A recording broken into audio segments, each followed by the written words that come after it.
നിനക്ക് വേണ്ടിയിട്ടാണ് ഞാൻ അതെല്ലാം ഒഴിവാക്കിയത് എന്ന് പറയുമ്പോൾ കുട്ടികൾ തിരിച്ചൊരു ചോദ്യം ചോദിക്കും, ഞാൻ പറഞ്ഞോ നിങ്ങളോട് അങ്ങനെ ചെയ്യാൻ.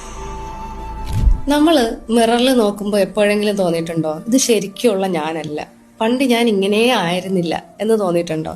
അതായത് നമ്മളൊരു പെർഫെക്റ്റ് മദർ ആകുക എന്നുള്ളൊരു സിറ്റുവേഷനിലൂടെ കിടക്കുമ്പോൾ എനിക്ക് എൻ്റെ കുഞ്ഞിനെ അടിപൊളിയായിട്ടുള്ള കുഞ്ഞാക്കണം, നല്ല സ്വഭാവമുള്ളൊരു കുഞ്ഞാക്കണം, അതല്ലെങ്കിൽ ആരും കുറ്റം എൻ്റെ കുട്ടീനെ നോക്കിയിട്ട് ആരും കുറ്റം പറയരുത്, അത്രയ്ക്കും പെർഫെക്റ്റ് ആയിട്ടുള്ള മദർ ആയിരിക്കണം എന്നുള്ളൊരു ട്രാക്കിലൂടെ ആയിരിക്കും പോകുന്നത്. നമ്മളുടെ ആ ഒരു റിയൽ സെൽഫ് എന്ന് പറയുന്നത് നമ്മുടെ സ്വപ്നങ്ങളും നമുക്ക് എന്തൊക്കെയോ നേടാനുണ്ട് എന്നുള്ള ആ ഒരു ട്രാക്കിൽ നിന്ന് നമ്മൾ കംപ്ലീറ്റ് ആയിട്ട് മാറിപ്പോകും. അപ്പം കുറച്ച് നാൾ കഴിഞ്ഞ് കുട്ടികൾ വളർന്നിട്ട് കുട്ടികളോട് നമ്മൾ പറയും, നിനക്ക് വേണ്ടിയിട്ടാണ് ഞാൻ അതെല്ലാം ഒഴിവാക്കിയത് എന്ന് പറയുമ്പോൾ കുട്ടികൾ തിരിച്ചൊരു ചോദ്യം ചോദിക്കും, ഞാൻ പറഞ്ഞോ നിങ്ങളോട് അങ്ങനെ ചെയ്യാൻ. ഈ ഒരു ചോദ്യം ചോദിക്കുമ്പോഴാണ് നമ്മൾ കംപ്ലീറ്റ് ആയിട്ട് ഇല്ലാതാവുന്നത്. നമ്മൾ മനസ്സിലാക്കേണ്ട കാര്യം, കുട്ടികൾ വളർന്നോളും, അതിപ്പം നമ്മൾ വളർത്തിയില്ലെങ്കിലും നാച്ചുറലി അവരത് വളർന്നോളും.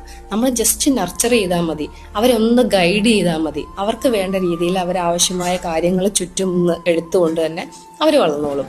അപ്പോൾ നമ്മൾ മനസ്സിലാക്കേണ്ടത്, നമ്മൾക്ക് വേണ്ടി നമ്മൾക്ക് കുറച്ച് സമയം നമ്മൾ സ്പെൻഡ് ചെയ്യുക, നമ്മളുടെ ഭാവിക്ക് വേണ്ടി നമ്മൾ ആ സ്വപ്നങ്ങളൊക്കെ ഒന്ന് പൊടി തട്ടിയെടുത്ത് നമ്മളുടെ ആ ട്രാക്കിലൂടെ നമ്മൾ പോകാൻ ശ്രമിക്കുക എന്നുള്ളതാണ്.